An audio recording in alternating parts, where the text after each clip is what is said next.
Assalamualaikum warahmatullahi wabarakatuh. Di sini perkenalkan, nama saya Anton Fernandes, NPM 22411017. Di sini saya akan membahas materi manajemen modal kerja, pengertian, konsep, dan kesimpulan.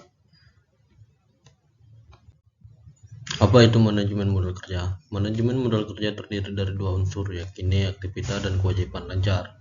Dalam akuntansi, manajemen modal kerja adalah suatu strategi yang memberi tingkat keseimbangan aset lancar dan juga kewajiban lancar seperti mengelola arus kas, persediaan, serta utang piutang perusahaan.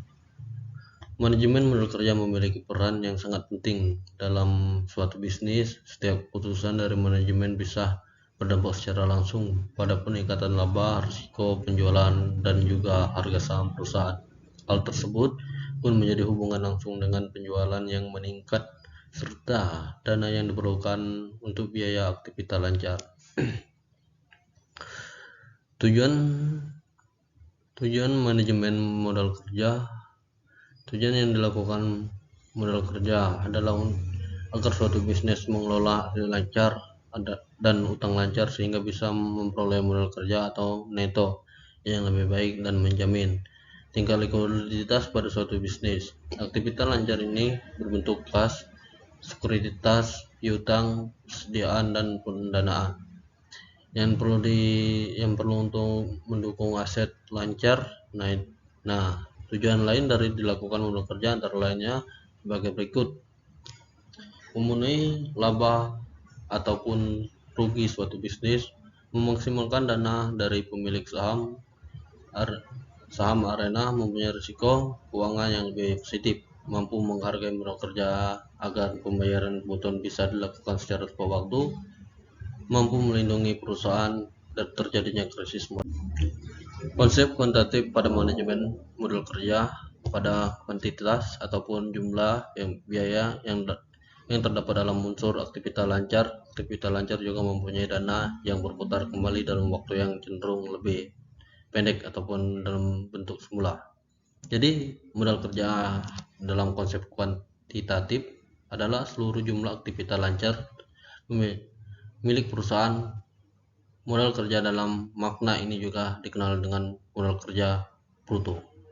Yang kedua, konsep kualitatif.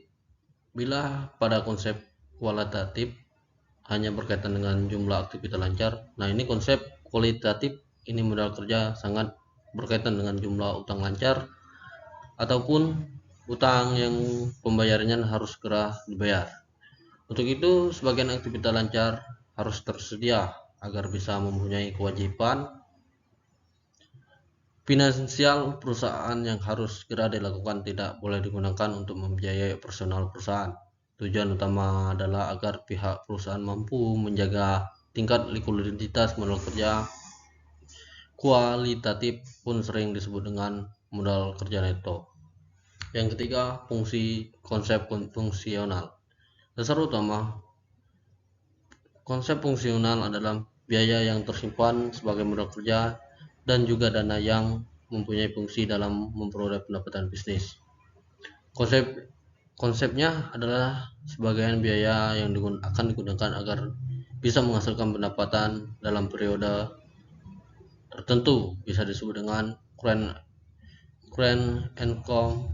Nah, sebagian biaya lain juga digunakan pada periode akuntansi. Semua dana akan digunakan agar bisa menciptakan current income.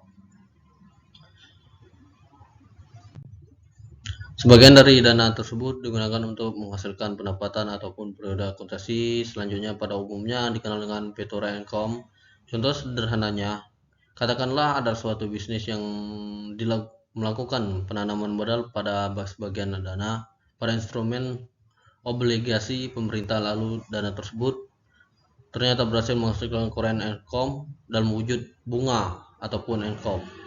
Bisnis yang dipakai ini sebenarnya dibuat untuk melakukan perdagangan pakaian, bukan untuk melakukan investasi. Jadi dana yang diinvestasikan pada instrumen obligasi tersebut nantinya diinvestasikan dalam bisnis tekstilnya. Seperti pengembangan bisnis, dengan lancar membeli suatu mesin ataupun bahan baku dalam baru. Nah, dana inilah yang akan dikategorikan sebagai modal kerja potensial atau Potential Working Capital. Seperti yang kita ketahui, kas persediaan dalam suatu bentuk dari modal kerja yang dimiliki suatu bisnis sebagai piutang perusahaan juga termasuk dalam modal kerja, dan sebagian yang lainnya pada masuk potensial modal kerja. Jika suatu bisnis modal kerja barang dengan sistem kredit, maka bisnis tersebut mempunyai piutang dagang besar mampu mencukupi hasil penjualan dan juga keuntungan. Piutang yang diinvestasikan dalam bentuk produk yang terjual juga bisa dikategorikan menjadi modal kerja. Contohnya, katakanlah suatu perusahaan yang menjual laptop dengan tingkat profit margin sebanyak 40%. Perusahaan tersebut mempunyai piutang sebanyak 12 juta. Untuk itu 40%-nya dari 12 juta adalah 4,8 juta. Ini juga sudah termasuk modal kerja potensial, dan 60% dari pendanaan tersebut yakni 7,2 juta adalah modal kerja. Non-working capital adalah dana yang tidak mampu menghasilkan current income. Jika mampu menghasilkan current income, maka umumnya tidak sesuai dengan tujuan utama dari didirikannya usaha tersebut. Dana yang diinvestasikan dalam aset kita juga sebut non-working capital. Umumnya suatu perusahaan manufaktur yang mempunyai dana diinvestasikan pada mesin sebanyak 50 juta rupiah dengan waktu penggunaan selama 5 tahun. Nah, pengeluaran tersebut diperlukan untuk persenan tersebut mempunyai dua tujuan utama, yakni sebagian uang sebanyak 10 juta rupiah dengan bergunanya menghasilkan current income dalam bentuk periode akuntansi itu sendiri, sedangkan sisanya digunakan untuk menghasilkan pendapatan pada periode akuntansi selanjutnya Peture income. Jadi porsi dari aset tersebut termasuk ke dalam modal kerja tersebut dalam depresiasi periode tersebut yakni 10 juta rupiah, sedangkan sisa dimiliki di akhir tahun pertama sebanyak 40 juta rupiah, termasuk non-working capital. Penentuan jumlah modal kerja. Jumlah modal kerja yang diperlukan dalam suatu bisnis bisa disebut dengan baik oleh semua pihak profesional seperti chief financial officer atau oleh manajer keuangan agar tidak kekurangan ataupun kelebihan modal. Modal bisa mengalami perubahan karena perubahan suatu penjualan, contohnya mengalami peningkatan penjualan maka modal kerja pun akan turut membesar, namun jumlah modal akan tergantung pada setiap aset lancar. Bisa disebut dengan keperluan modal kerja dalam bisnis sangat tergantung pada dua hal, yakni jumlah operasi pokok atau penjualan serta perputaran modal kerja. Untuk jumlah operasi pokok atau penjualan, semakin besar penjualan atau operasi pokok, maka akan keperluan modal bisnis pun akan semakin besar, begitupun sebaliknya. Sedangkan untuk perputaran modal kerja, semakin cepat perputaran modal kerja, maka modal yang diperlukan relatif lebih besar. Sebaliknya, bila perputaran modal melambat, maka modal akan diperlukan pun lebih sedikit. Kesimpulan, jadi manajemen modal kerja itu adalah suatu metode dilakukan untuk memelihara keseimbangan aset lancar dan juga kewajiban lancar seperti mengelola arus kas, persediaan dan utang serta piutang perusahaan. Untuk bisa mengetahui banyaknya keperluan modal kerja, maka bisa dilakukan dengan metode saldo rata-rata dan juga metode unsur biaya.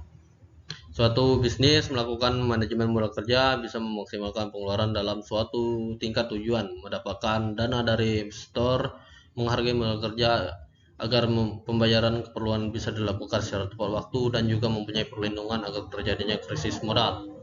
Untuk laporan keuangan dalam ada baiknya catatan sajikan akurat sesuai dengan investasi kebutuhan, namun hal tersebut sulit untuk mencapai bila Anda masih menggunakan cara manual. Oleh karena itu digunakan software akuntansi dan bisnis online. Sekian itu dapat saya jelaskan. Saya akhiri. Wassalamualaikum warahmatullahi wabarakatuh.